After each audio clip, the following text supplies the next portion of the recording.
जय भीम। माइक ने बोलती बंद कर दी। हैं?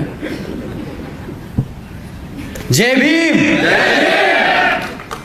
आप सब थक गए लग रहा है। नहीं, भूख नहीं लग रही?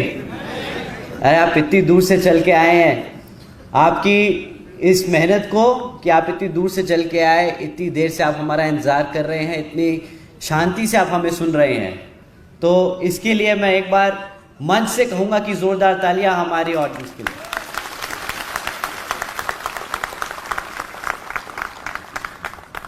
यहाँ पे आज इतनी बड़ी संख्या में हमारी माताएं बहनें जो इतनी दूर से आई, आप सभी का मैं तहे दिल से धन्यवाद और शुक्रिया अदा करता हूँ। और स्पेशली जो छोटे छोटे बच्चे आज यहाँ मौजूद हैं, आप सभी का मैं तहे दिल से धन्यवाद भी करता हूँ कि आप सब आए, पार्टी के मिशन के बारे में सुन रहे हैं, समझ रहे हैं और आगे जाके समाज में बताने का काम कर रहे हैं। तो आप सभी का तहे दिल से धन्यवाद। एक बार जोरदार तालियां हमारे सभी माता बहनों के लिए।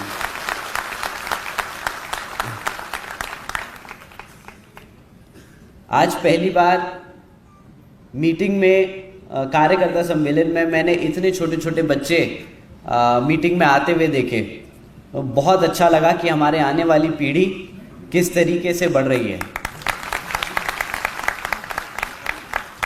और मैं शर्माऊंगा नहीं, क्योंकि ये बंद दरवाजे की एक कार्यकर्ता सम्मेलन है, बोलने में कि आज मुझे पहली बार महाराष्ट्र में ऐसा महसूस हो रहा है कि मैं अकेला नहीं खड़ा, मेरी पीढ़ी मेरे साथ खड़ी है।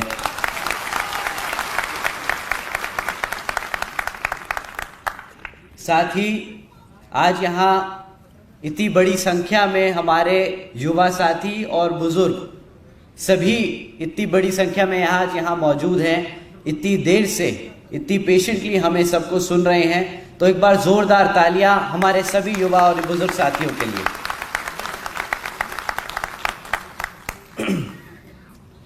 साथियों, सबसे पहले मैं अपने सभी संतों, गुरुओं, महापुरुषों को, जिसमें खासकर महात्मा ज्योतिबा फूले, छत्रपति शाहू जी महाराज, नारायण गुरु, तात्या भील मामा जी, पेरियार रामास्वामी जी, बाबा साहब डॉक्टर भीमराव अंबेडकर जी एवं मान्यवर साहब श्री काशीराम जी को नमन करता हूं। मान्यवर साहब श्री काशीराम जी की एकमात्र उत्तराधिकारी हमारी आदरणीय बहन कुमारी मायावती जी को भी नमन करता हूं। उत्तर प्रदेश की 4 बार मुख्यमंत्री, लोकसभा व राज्यसभा की कई बार सदस्य रही आदरणीय बहन कुमारी मायावती जी, जिन्होंने अपने सभी SC, ST, OBC एवं अल्पसंख्यक समाज के साथ साथ सब समाज में से गरीबों और कमज़ोरों के लिए अपना पूरा जीवन समर्पित किया। तो मुझे गर्व है कि मुझे ऐसे महान नेता के नेतृत्व में काम करने का मौका मिल रहा है। मैं आदरणीय बहन कुमारी मायावती जी का हार्दिक अभिनंदन और आभार व्यक्त करता हूं। साथ ही साथ आज यहां मंच पर मौजूद हमारे national vice president Shri Anand Kumar ji, साथ ही साथ पूर्व राज्यसभा सांसद और महाराष्ट्र प्रदेश के कोऑर्डिनेटर श्री अशोक सिद्धार्थ जी, और इनके साथ साथ आज मौजूद सभी बड़े छोटे पदाधिकारी और उनके साथ आज यहाँ इस सभा में शामिल हुए सभी कार्यकर्तागण का मैं तहे दिल से स्वागत और धन्यवाद करता हूँ। साथियों, मैं आपसे वही चीज़ें नहीं दोहराने वाला जो अभी हमारे सारे लीडर्स बोल के गए। उन्होंने आपको बताया कि पिछले जब से पार्टी बनी तब से बाबा साहब से लेके बहन जी तक के संघर्षों में क्या काम हुए, मैं बहन जी ने और बाबा साहब ने, मान्यवर साहब ने क्या संघर्ष किए और क्या क्या हमारे समाज के लोगों के लिए क्या क्या काम करके और किस तरीके से उन्होंने हमारे समाज को आज यहाँ तक लाके खड़ा किया, तो वो आपको बता चुके हैं। मैं आपसे आने वाले अगले 10 साल की बात करना चाहूँगा। मैं आपसे बीएसपी के भविष्य की बात करना चाहूँगा और उसके साथ साथ हम आज कहाँ खड़े हैं वो भी समझना चाहूँगा। अगर मैं कुछ गलत समझूं तो आप मुझे बेशक टोक देना, क्योंकि ये बंद दरवाजे की मीटिंग है। मुझे नहीं पता बाकी पहले कैसे चलता है, बट मैं बहुत कंफर्टेबल हूँ। अगर किसी को लगे कि मैं कुछ गलत बोल रहा हूँ तो अपना हाथ उठा के बोले कि भैया ये गलत है, तो मुझे कोई दिक्कत और आपत्ति नहीं उससे। तो साथियों, आज मैं आपसे आज का और आने वाले 10 साल का उसके बारे में बात करूंगा। पर इन सब में जो टिपिकल एक भाषण होता है, मैं वो आज आपके सामने नहीं रखूंगा। ना मैं आपसे आज यहाँ की जो कहूँ अगर निकम्मी एकनाथ शिंदे, शिवसेना और बीजेपी की जो बिल्कुल ही बेकार सरकार चल रही है उसके बारे में भी बात नहीं करने वाला। ना मैं आज केंद्र की भाजपा की सरकार जो सिर्फ धोखा और घोटाले करने वाली है, जो आज तक अभी किसी के सामने आया नहीं, पर जैसे ही ये सरकार केंद्र से हटेगी तब आपके सामने आएगा कि किस कदर इसने हमारे समाज को अंदर से खोखला किया है। ना मैं इसकी आज बात करूंगा और ना मैं बात करूंगा ऐसे कोई लंबे चौड़े वादे जो हम 2024 में करके दिखा देंगे। मैं आज आपसे सीधी बात करूंगा और वो बात करूंगा जो मैंने पिछले 2.5-3 साल में आप सबसे सुनी है, जो महसूस करी है। और अगर कुछ गलत महसूस या समझा तो आप प्लीज मुझे टोक देना। मैं पिछले 2.5-3 साल में ये समझा जो हमारे कार्यकर्ता हैं वो कुछ थोड़े से परेशान हैं करंट स्ट्रक्चर को लेके, करंट तरीकों को लेके, कि जिस तरीके से पार्टी चल रही है उसमें बहुत कमियां हैं। अगर मैं आपके सामने 2-3 रखूं तो आप मुझे बताना आपको कैसा लगा, कि ये सही है कि गलत है। क्या आप सबको ये लगता है कि हमारे कुछ पदाधिकारी पार्टी को फायदा पहुंचाने से ज्यादा नुकसान पहुंचाने का काम कर रहे हैं? सही है? नाम नहीं लेना, हम बस काम की बात कर रहे हैं। हाँ, क्या आप सबको लगता है कि हमारी पार्टी में कुछ काबिल लोगों को आगे मौका नहीं दिया जा रहा और नाकाबिल लोगों को आगे रखा जा रहा है? सही बात है? सही बात। क्या आप सबको लगता है कि हमारी पार्टी में युवा साथियों को उतना मौका नहीं दिया जाता जितना दूसरी पार्टियों में दिया जाता है? ये भी बात सही है? एक बार आप सब अपने हाथ उठा के बता दो कि अगर इन तीनों में से तीनों बातें सही हैं, आपको सही लगी तो एक बार हमें पता चल जाए। देखिए साथियों, इनके जवाब हमारी बहन जी कई बार दे चुकी हैं। ये बात जो आपको लगता है सही है, ये जो बात आप समझ रहे हैं, जो आप दबी आवाज में बोलते हैं, वो बहन जी तक पहुंचती, और बहन जी ने इनके लिए कई बार सोल्यूशन भी दिए, कई बार इसके लिए आपको आगे सोल्यूशन दिए ताकि हम उसे सुधार सकें। ऐसा नहीं है कि ये दिक्कतें बहन जी तक नहीं पहुंची, बट मैं आप लोगों के बीच में एक बार दोबारा से ये दोहराना चाहता हूं, इसलिए ताकि आपको भी मालूम हो कि आपकी दिक्कतें, आपकी परेशानी या आपको जो कमियां लग रही हैं वो लीडरशिप तक पहुंच रही है कि नहीं। तो साथियों, ये बहन जी की तरफ से मैं आप सबसे बोलता हूं कि हाँ, हमने इन दिक्कतों को समझा है, देखा है, महसूस किया है, और इसके लिए कई बारी इसके लिए समाधान, इसके लिए हमने सॉल्यूशंस भी देने के काम करे। परंतु साथियों, इनके जवाब जैसे मैंने कहा बहन जी ने कई बार दिए, परंतु परेशानी इन सवालों के जवाबों को ढूंढने में नहीं है।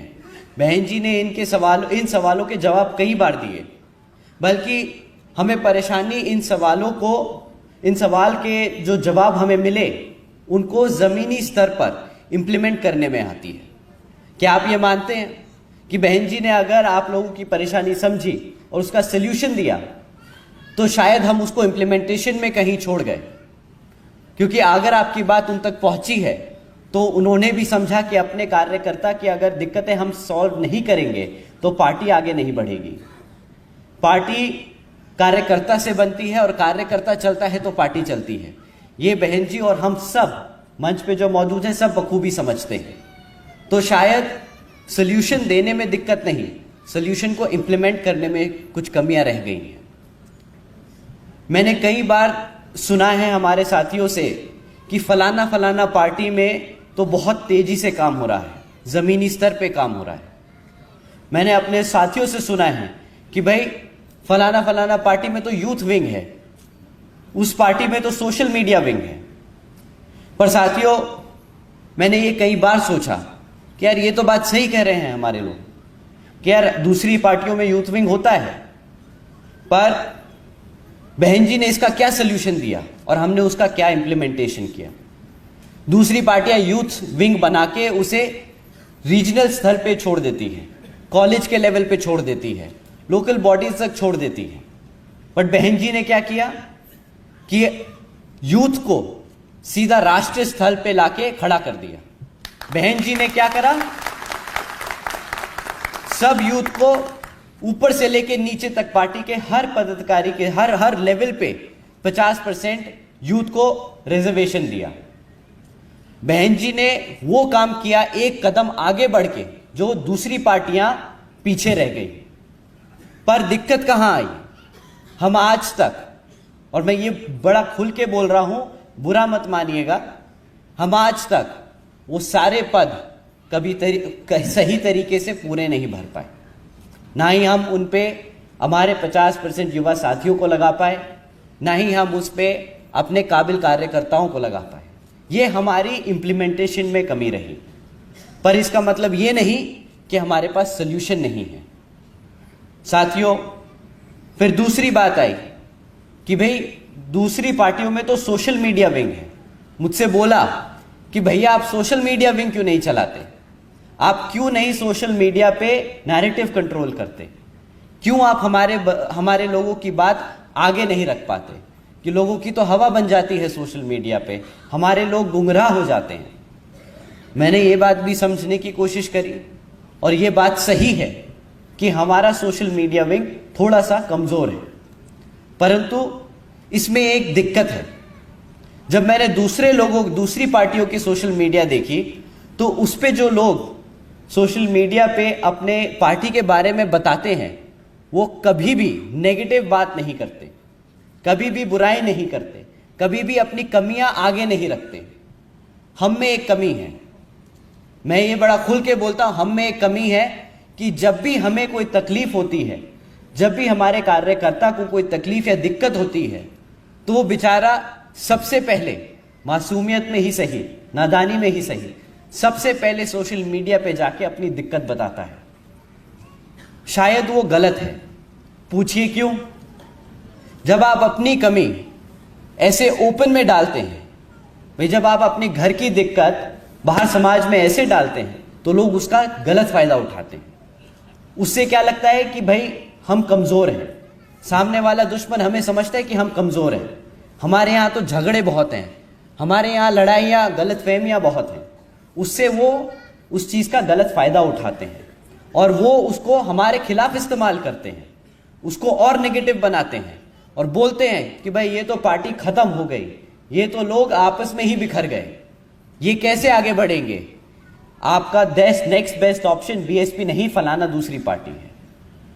तो साथियों, इससे पहले कि मैं आपको सोल्यूशन दूं कि हम सोशल मीडिया विंग बनाएंगे, हम इसको ऐसे नैरेटिव कंट्रोल करेंगे, मैं आपसे एक पर्सनल रिक्वेस्ट करना चाहूँगा और आपसे रिक्वेस्ट करूँगा कि ये आगे अपने साथियों को बताएं कि अगर कभी भी कोई दिक्कत है, कभी भी कोई आपको परेशानी है, उसे कभी भी मीडिया पे ना डालें। आप अपनी दिक्कत लेके अपने कमेटी के पास आओ, नहीं सुनते कोई बात नहीं। कभी कभार मुझे भी लगता है, मैं घर में छोटा हूँ, मैं अपने पापा से शिकायत करता हूँ कि पापा ये ठीक नहीं है, वो जी ये ठीक नहीं है। मैं अपने सीनियर से बोलता हूँ कि ये ठीक नहीं है, बट वो नहीं सुनते। मे बी उन्हें ज़्यादा अच्छा पता है, वो हमसे थोड़े से ज़्यादा एक्सपीरियंस्ड हैं, उन्हें थोड़ा सा आगे का दिख रहा है। मे बी हमें जो आज गलत लग रहा हो वो हमारे आगे के फायदे के लिए हो, तो आज उसे वहीं पे छोड़ दें। आपने अपनी बात रखी, आपने अपनी कमेटी तक अपनी बात पहुंचाने का काम किया, आपने वहां तक लेके गए, आपने अपना मैसेज डाल दिया, आपका मैसेज कहीं ना कहीं जरूर सुना जाएगा। जैसे आज मैं आपके सामने 3 कमियां लेके आया, तो ये आप ही सभी की कमी है। आपने कभी इसको ऊपर खोलने में नहीं बोला, बट आपकी कमियां, आपकी जो आपने जो कमजोरियां बताई वो पहुंच गई ना लीडरशिप तक। ऐसे ही अगर आप अपनी कमियां सोशल मीडिया पे ना डालकर अपने कमेटी में, अपने लोगों में बताएं, उससे बाहर दुश्मन वाला हमारी कमियों का फायदा नहीं उठाएगा। ये बहुत जरूरी है कि हम दुश्मन को कभी भी अपने आप को कमजोर ना दिखाएं। हमें हमेशा बाहर समाज में एकजुट, एक मजबूत और एक ताकतवर परिवार की छवि देनी। तो साथियों, इससे पहले मैं आपको सोशल मीडिया का एक बहुत बड़ा प्लान दूं, आपसे रिक्वेस्ट करूंगा कि आप सोशल मीडिया पे कभी नेगेटिव ना डालें और कोशिश करें जब भी कोई आपको कोई पॉजिटिव न्यूज दिखे, कोई मीटिंग ले रहा है, कोई कैडर ले रहा है, कोई अच्छी बात कर रहा है, आपस में ही परिवार में 4 लोग बैठ के बात कर रहे हैं, उसे आप डालो। उससे क्या है कि आपकी अच्छी बात बाहर पहुंचेगी। आप उन लोगों को समझ आएगा कि शायद बीएसपी सामने एकदम फ्रंट पे आके नहीं लड़ती, बट उनकी जो नींव है वो इतनी मजबूत है कि घर में बच्चा बच्चा बाबा साहब से लेके अपने हर संत गुरु के बारे में जानता और पहचानता है। तो साथियों, ये रही बात सोशल मीडिया की। अब इसके बाद तीसरी दिक्कत है, और बहुत बड़ी दिक्कत है, कि भाई हमारे कुछ पदाधिकारी हमें काम नहीं करने देते, या गलत लोग गलत जगह बैठे हैं और उसकी वजह से पार्टी को नुकसान हो रहा है। ये बात आपने मुझसे बोली, आपने लोगों से बोली, और ये आपने महसूस करी। आज मैं आपसे खुल के बोलता हूं, ये चीज मैंने भी महसूस करी। मेरे को भी बहुत दिक्कत आती है बहुत बार काम करने में। बहुत दिक्कत आती है कि बहुत सारे प्लान्स हैं, बहुत सारी स्ट्रैटेजीज हैं जो हम करना चाहते हैं, बट हम नहीं कर पाते। हम मजबूर हैं कि स्ट्रक्चर अभी ऐसा बना हुआ है जिसमें कुछ लोग ऐसे बैठे हैं जिनको हम अभी छेड़ नहीं सकते, जिनको हम अभी हिला नहीं सकते। खैर, वो बड़े भी हैं हमसे, कहीं जगह बड़े हैं, कहीं जगह गलत हैं, पर हम उनको नहीं छेड़ेंगे। हम अपने आप को मजबूत करके अपने स्ट्रक्चर को दोबारा से रिवर्क करेंगे, हम इसको दोबारा से बनाएंगे। साथियों, अब आने वाले कुछ महीनों में हम पिछले 2.5 साल से सुन के समझ के दिक्कतों को कुछ काम कर रहे थे, और उसके लिए अब आने वाले कुछ महीनों में हम कुछ चेंजेस लेके आएंगे। ऑफ कोर्स आने वाले कुछ महीने थोड़े से क्रिटिकल हैं, क्योंकि लोकसभा का चुनाव हमारे सर पर है, उसके साथ साथ विधानसभा का महाराष्ट्र में चुनाव सर पर है। तो इन चीज़ों को ध्यान में रखें, हम जो स्ट्रैटेजी रोल आउट करेंगे उसको हम थोड़ा सा संभल के और सोच समझ के करेंगे। आने वाले कुछ ही महीनों में, जैसे मैंने कहा, बहन जी के दिशा निर्देशन के अनुसार हम आप सबके बीच में कुछ ऐसी टेक्नोलॉजी और प्रोसेसेस चेंजेस लेके आएंगे जिससे आप सब अपनी बात सीधा बहन जी तक पहुंचाने का काम कर पाएंगे। वो 2 वे कम्युनिकेशन नहीं होगा कि आप बोले और बहन जी उधर से जवाब दें, परंतु आपकी बात बहन जी तक जरूर पहुंच जाए, ये हम जरूर करके देंगे। साथियों, इसके साथ साथ लोकसभा का चुनाव जो अब हमारे सर पर है और हमें अभी बहुत काम करना बाकी है, तो मैं आपको 2024 के लिए कोई लंबे चौड़े वादे नहीं करके जाऊंगा, परंतु अगर आपको मैं कहूं कि जो हम आज से 10 साल पहले थे, अगर हमें वहीं पे वापस जाना है, उसी हाइट पे पहुंचना है, उसी ताकत और उसी मजबूती पे दोबारा पहुंचना है, तो आज से हमें अगले 10 साल के लिए मेहनत करनी होगी। और वो मेहनत एक एक करके करनी होगी, एक एक कदम बढ़ा के करनी होगी। ये कोई लॉन्ग प्रोसेस नहीं कि हमने आज यहां से लगाई और कल हम छलांग मार के सीधा प्रधानमंत्री बन गए, वो पॉसिबल नहीं है। बट हम आज से मेहनत करना शुरू करेंगे तो अगले 10 साल में वापस वहां पे पहुंच सकते हैं जहां पे बीएसपी पिछले 2007-8 में थी, अपनी हाइट पे थी। साथियों, जैसा कि आपको मालूम है कि आज हमारे नेशनल वाइस प्रेसिडेंट भी हमारे साथ मीटिंग में मौजूद हैं।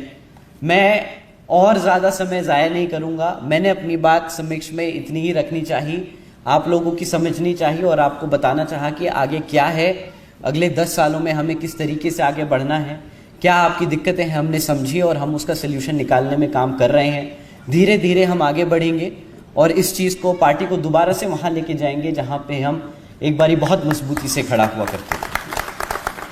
तो अपनी बात मैं आखिर में एक और बात रखूँगा, ये अंग्रेज़ी में होगी, बट इसके बाद फिर मैं अपना बाकी सारा समय हमारे नेशनल वाइस प्रेसिडेंट जी को देना चाहूँगा।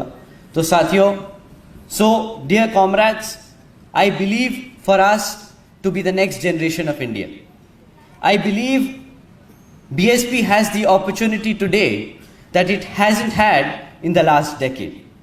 We will build the party from ground up and come up stronger than ever before, because the future is ours to take. We believe in Baba Saheb's vision of India, we believe in our founder's vision of BSP, and we believe in our leadership's ability to transform this party once again and bring BSP to forefront of Indian politics.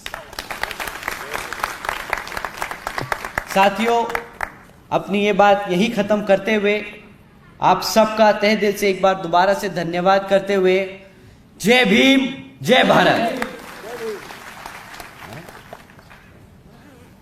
धन्यवाद साहब। यानंतर बहुजन समाज पार्टीचे राष्ट्रीय उपाध्यक्ष आनंद कुमार भाई साहब आपल्या मार्गदर्शन करतील।